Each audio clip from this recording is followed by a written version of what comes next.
시편 23편 3절 말씀, 우리 한 절 말씀이니 다 한 목소리로 함께 읽겠습니다. 내 영혼을 소생시키시고 자기 이름을 위하여 의의 길로 인도하시는도다. 아멘. 우리는 양입니다. 우리가 좋은 양이 될 수 있는 조건 한 가지는 좋은 목자를 만나는 것입니다.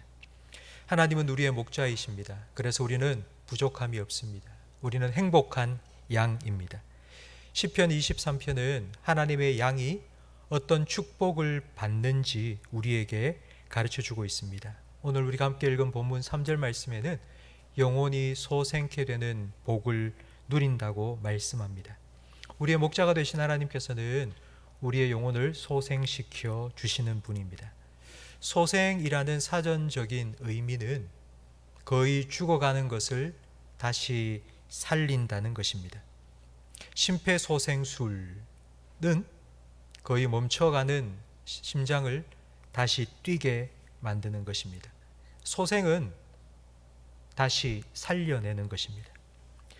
하나님께서 내 영혼을 소생시킨다는 이 다윗의 고백은 다윗의 목동 시절의 경험을 바탕으로 해서 나온 것인데, 양의 습관을 잘 알아야지만 우리는 이해할 수 있는 말씀입니다. 양은 몸통이 큽니다. 상대적으로 다리는 약합니다. 그래서 한번 양이 넘어지면 양은 스스로 일어설 수 없습니다. 양이 스스로 앉으면 일어설 수 있지만, 그러나 양이 넘어지면 절대로 스스로 일어서지 못합니다.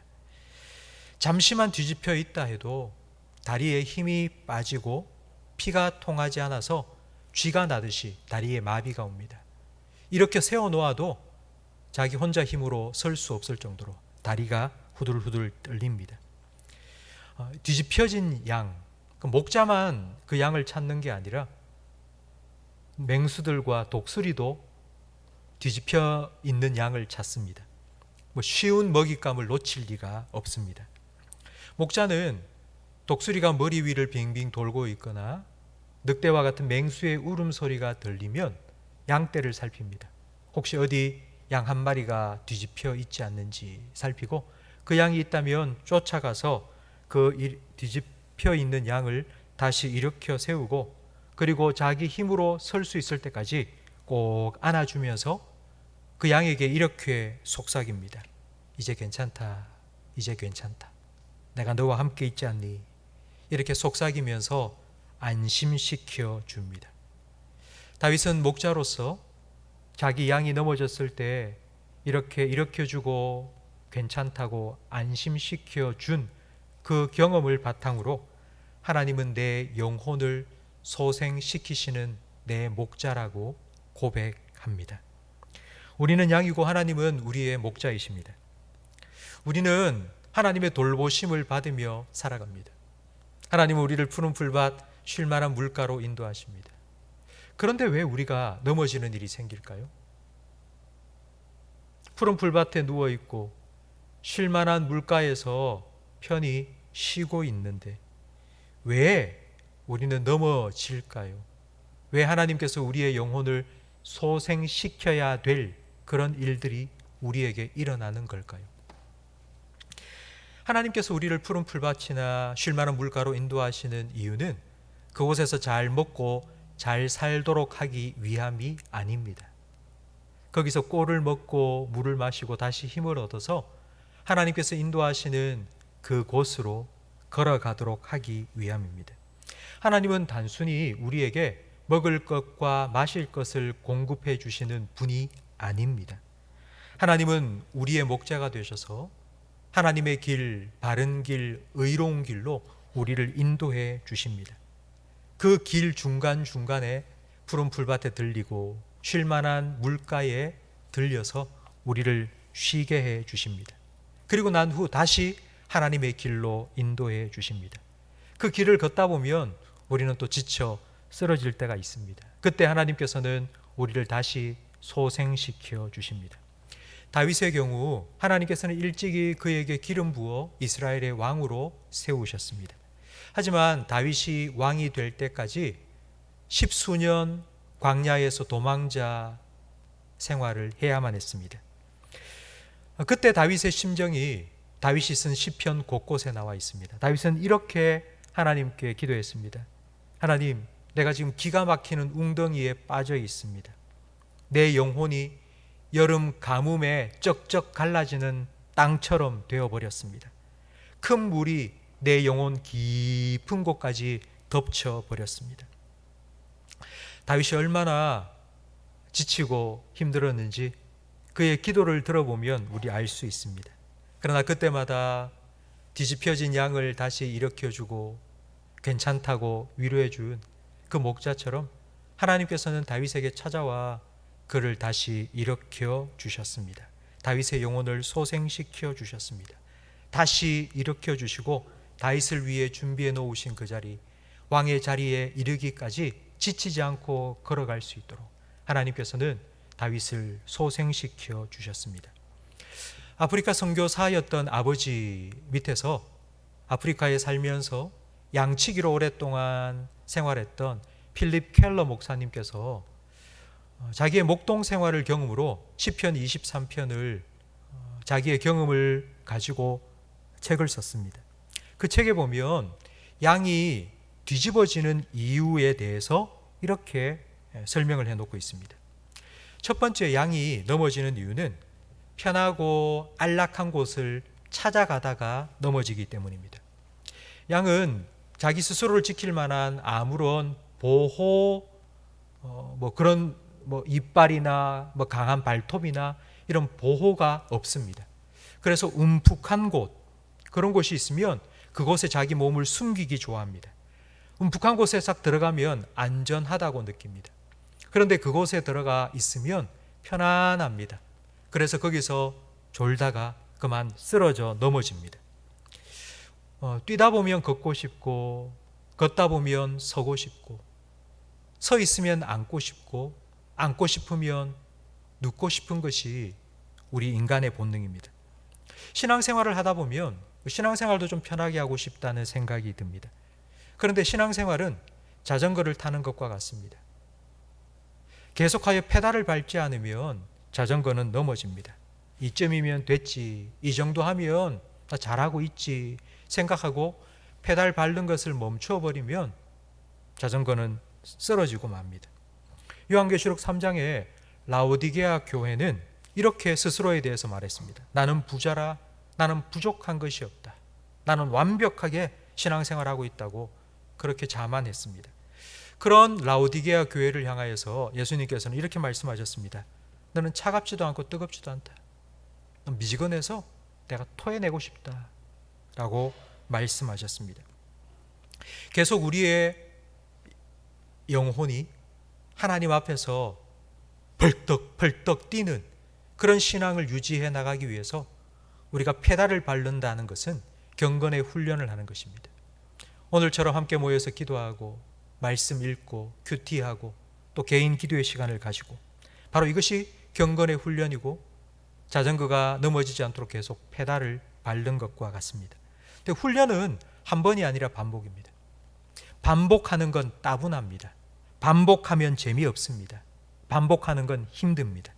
하지만 그 훈련 때문에 영적 근력과 영적인 열기를 유지해 나갈 수 있습니다. 그러다가 이제 좀 살만한데, 이제 좀 편안해졌는데, 문제도 없고 걱정거리도 없는데 이제 좀 쉬자 생각하고 페달질을 딱 멈추면 그때부터 속도가 떨어지고 영적인 힘도 서서히 빠집니다. 바로 그때 영혼의 소생이 필요합니다. 우리가 영혼을 소생시킨다라고 생각하면 하나님께서 포근하게 품어주시고 우리를 위로해 주시는 그런 걸 영혼을 소생시키는 것이라고 생각하기 쉬운데 그렇지 않습니다. 하나님이 우리 영혼을 소생시킨다는 건 우리의 영혼이 평안함 가운데 잠들지 않도록 때로는 푸른 풀밭이 아니라 사망의 음침한 골짜기로 인도해 가시는 것입니다. 그곳에서 하나님께 부르짖게 하십니다.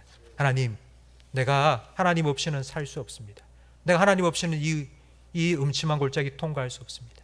하나님, 하나님을 간절히 찾고 하나님을 향하여 부르짖는 그 부르짖음을 통하여서 잠들었던 우리의 영혼이 다시 깨어나고 우리의 영혼이 다시 뛰게 만드시는 것, 이것이 하나님께서 우리 영혼을 소생시키시는 방법입니다. 둘째로, 양은 털이 많이 자라면 넘어지기 쉽습니다. 양털이 길게 자라면 오줌과 똥 같은 자기 분비물이 거기에 들러붙습니다. 그래서 막 엉킵니다. 그리고 엉켜있는 그 안에 벌레들이 꼬이기 시작합니다. 그 막 엉킨 털이 나뭇가지에 딱 걸리면 오도 가도 못합니다. 꼼짝달싹 할 수가 없습니다. 양털의 무게는 상상 이상으로 무겁습니다. 우리 겨울에 코트를 입어보면 무게가 느껴지지 않습니까? 양털의 무게가 무겁습니다. 그래서 양이 쉽게 넘어집니다. 그래서 목자는 정기적으로 양털을 깎아줍니다. 양이 양털을 깎을 때 좋아할까요? 아니면 싫어할까요? 여러분, 자녀들 머리를 깎일 때, 그리고 자녀들 목욕시킬 때, 그때 아이들이 좋아합니까? 아니면 싫어합니까? 막 기겁을 하죠. 막 싫어하죠. 양도 마찬가지입니다. 목자가 가위를 들고 칼을 들고 양털을 잘라내려고 하면 양은 자기를 죽인다고 생각합니다. 그래서 기겁을 하고 발버둥 칩니다. 그러다가 양털을 깎다 칼에 베기도 하고 상처가 나고 피가 날 수도 있습니다. 하지만 반드시 해야 됩니다. 이건 생명과 직결될 일입니다. 넘어지면 죽습니다. 그래서 양털을 깎아야 합니다. 성도 여러분, 여러분에게는 지금 길게 자라서 반드시 깎아내야 될 그런 양털이 있습니까? 하나님의 인도하심을 따라 걸어가는 신앙의 발걸음을 무겁게 얼매이게 만드는 혹시 그런 것들이 여러분에게는 있습니까? 한 가지만 제가 말씀드리자면 취미생활입니다. 취미생활은 나쁜 것은 아닙니다. 그러나 그 취미생활이 양털이 길어지듯 길어질 때가 있습니다. 요즘은 이 취미에 중독된 사람들이 참 많습니다. 취미는 자기가 좋아서 하는 일입니다. 좋아서 하는 일이다 보니 그 좋아서 하는 일에 푹 빠지는 경우가 생깁니다. 생활의 활력과 재미를 찾기 위해서 취미 생활을 해야 되는데 그냥 그만 거기에 푹 빠져버린 겁니다. 요즘 청소년들 중에는 게임 중독에 빠진 사람들이 참 많습니다. 공부하다가 조금 피곤하고 힘들어서 게임 한 판 하자 하고 게임을 탁 틀고 게임을 하면 4시간, 5시간, 새벽 2시, 3시까지 합니다. 또 남자 성도들 중에는 낚시에 빠진 분들이 있습니다. 주말만 되면 낚싯대를 울려매고 그냥 밤새워서 낚시를 합니다. 여러분, 취미에 푹 빠진 사람, 그래서 그 취미 활동을 하느라 내가 해야 될 일을 못하게 되고 정상적인 생활도 못하게 되는 경우, 그걸 우리는 중독이라고 부릅니다. 여러분, 이 문제는 우리 스스로 해결할 수 없습니다. 양털을 목자가 깎아줘야 되는 것처럼 이 문제는 하나님께 가지고 나가야 됩니다. 긴 털 좀 깎아달라고, 이건 내가 할 수 없으니까 좀 깎아달라고 하나님께 맡겨야 됩니다. 한 성도님께서 몸에 이상이 생겨서 병원에 갔다가 좀 나쁜 병이 들었다고 얘기를 들었습니다. 그 성도님과 함께 이야기를 했습니다. 그분 이렇게 말씀하셨습니다. 회사가 늦게 마치고 야근을 하고 나면 회식도 작고, 그리고 늦게 집에 들어오면 배가 고파서 야식도 자꾸 먹고, 그러면서 점점 몸이 이상해지는 것을 느꼈다는 겁니다. 그래서 하나님, 좀 이런 안 좋은 습관 고칠 수 있도록 하나님께서 혹시라도 내 몸을 탁 치시면은 하나님 좋겠는데, 뭐 그런 기도도 했답니다. 그런데 덜컥 병이 생긴 겁니다. 저한테 하는 말이, 이런 기도는 하지 않아야 되는데 라고 하면서도 그래도 감사하다고, 내가 잘못된 습관을 고칠 수 있도록 하나님께서 이렇게 내 삶을 다시 회복시키기 위해서 이런 병도 주신 거라고. 저는 그분의 이야기를 들으면서 어떤 이렇게 믿음이 있을까, 이런 믿음이 있을 수 있을까. 자기의 삶에 나쁜 것들을 끊어내기 위해서 하나님께 그런 기도를 드리고 하나님과의 관계를 바로 하기 위해서 그걸 더 사모한 그 믿음을 하나님은 얼마나 귀하게 보실까라는 생각을 했습니다. 양털을 깎는 과정 아프고 힘듭니다. 하지만 여러분 생각해 보십시오. 오물이 덕지덕지 붙어있던 그 양털, 기생충과 진드기가 서식하고 있는 그 양털, 그리고 나뭇가지와 그리고 더러운 것들이 들러붙어 있는 그 양털, 그걸 하나씩 싹싹 잘라내서 정말 온몸이 시원하고 개운해진 여러분 그 상태를 한번 생각해 보십시오. 하나님은 이처럼 우리의 영혼을 소생시켜 주시기를 원하십니다. 우리가 하나님 앞에 우리가 해결할 수 없는 문제를 가지고 나아가서 하나님 수술해 주십시오. 하나님 잘라 주십시오. 이건 하나님만 해결해 줄 수 있는 문제입니다. 제가 할 수 없습니다. 하나님 좀 해결해 주십시오. 기도하면 하나님께서 우리의 영혼을 소생시켜 주시고 개운하게 깨끗하게 우리를 회복시켜 주실 것입니다. 첫 번째는 편한 곳을 찾아가다 넘어지고, 두 번째는 양털이 길게 자라서 그 무게 때문에 넘어지고, 세 번째는 양이 살이 쪄서 넘어집니다. 앞서 말씀드린 것처럼 양은 신체 구조상 몸통이 큽니다. 상대적으로 다리는 약합니다. 그래서 양이 살찌면 쉽게 넘어집니다. 양이 살이 쪘다 이 말은 바로 물질적인 풍요를 누리며 산다는 의미입니다.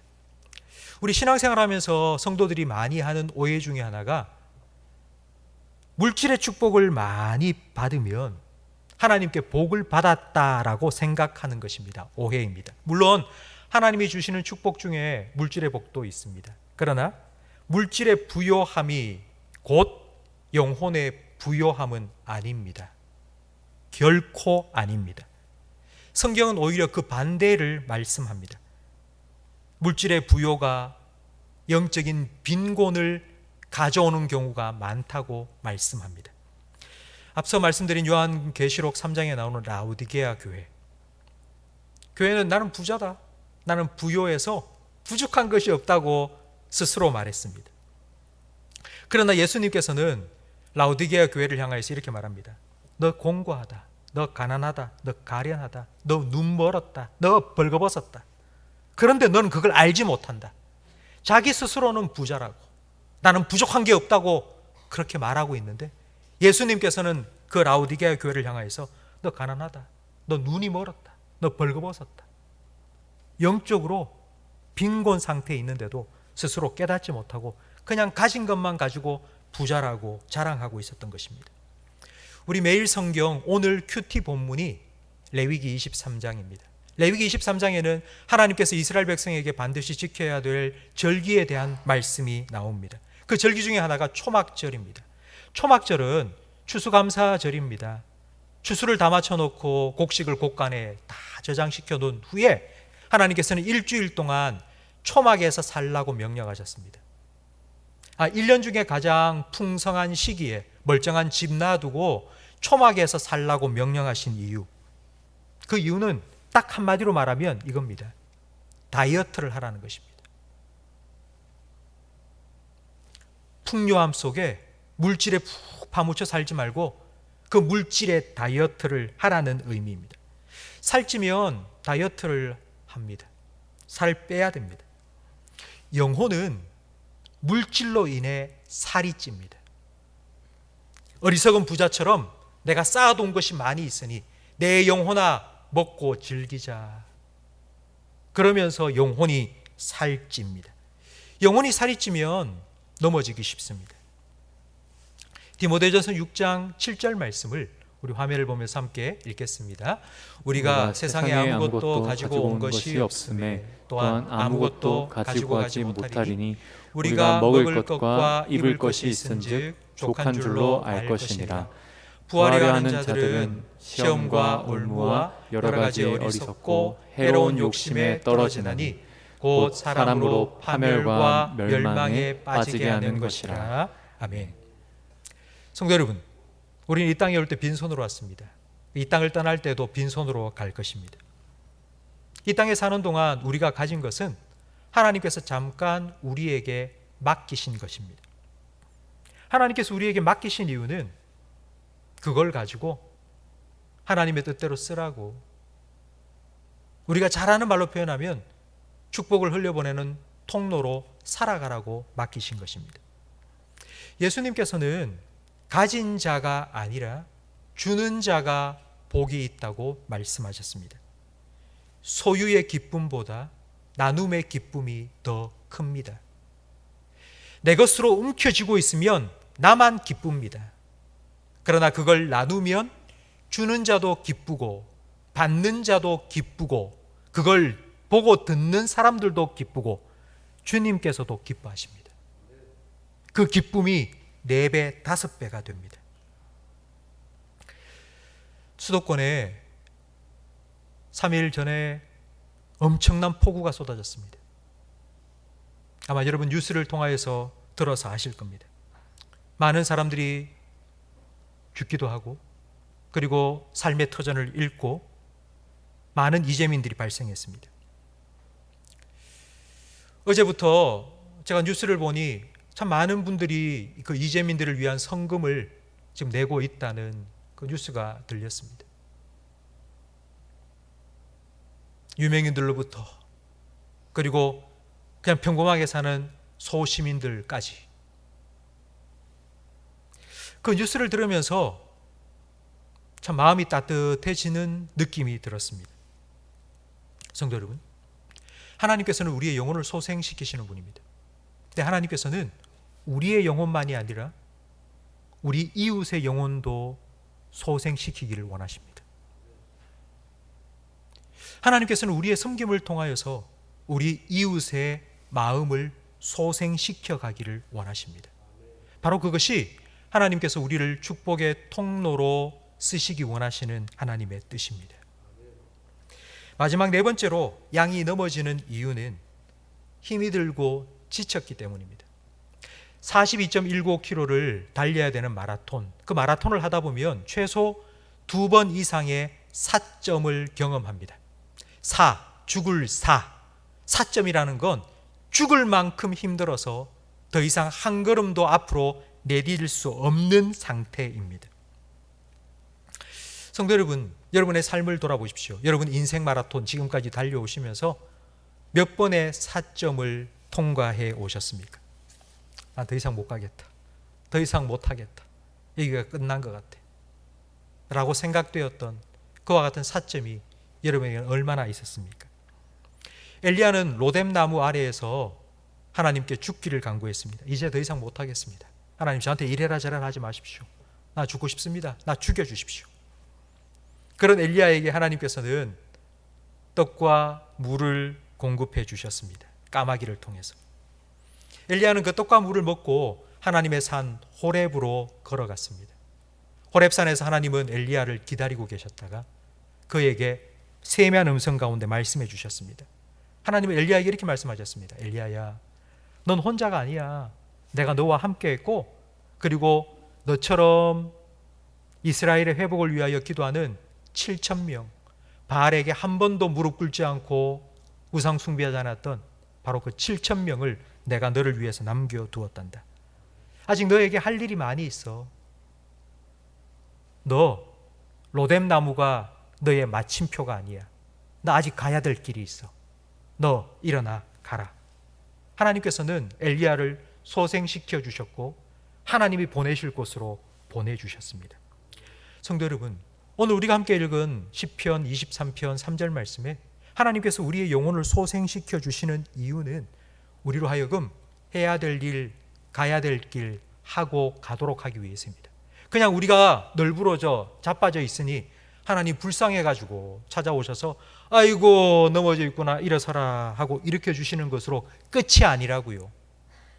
우리의 영혼을 소생시켜 주시는 이유는 해야 될 일 하라고, 그리고 걸어가야 될 그 길 계속하여 가라고, 그 길 갈 수 있도록 하나님께서는 우리의 목자가 되셔서 우리를 소생시켜 주시고 계속하여 그 길로 인도해 주실 것입니다. 성도 여러분, 그 길을 걸어가다 보면, 하나님과 함께 걸어가다 보면 우리도 때로는 지쳐 넘어지고 쓰러질 때가 있습니다. 사방이 우겨쌈을 당한 것 같은 때, 그리고 억울한 일을 만날 때도 있고요. 정말 경제적인 어려움과 육신의 연약함으로 인하여서 사점이 내게도 왔구나. 더 이상 한 걸음도 못 나가겠다 라고 생각될 때가 우리에게 찾아올 수도 있습니다. 여러분, 그때에 이제 끝이다 라고 생각하지 마십시오.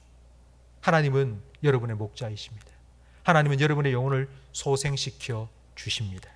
하나님께서 여러분의 영혼을 소생시켜 주셔서 하나님께서 여러분에게 맡기신 그 일과 그 길을 계속하여 해나가고 계속하여 걸어갈 수 있도록 하나님 인도해 주실 것입니다. 예수 그리스도를 죽은 자 가운데서 다시 살리신 그 하나님의 능력, 그 부활의 능력이 여러분 가운데 함께하여서 여러분의 영혼을 소생시켜 주실 것입니다. 성도 여러분, 날마다 하나님 안에서 영혼의 소생함을 얻고 새 힘을 얻고 새로운 은혜를 힘입어서 하나님의 인도하심을 따라 하나님께서 여러분을 보내신 그곳, 하나님께서 여러분에게 맡기신 그 일 계속하여 감당하며 묵묵히 그 길을 걸어갈 수 있는 우리 모든 성도님들이 되시기를 주님의 이름으로 축원합니다.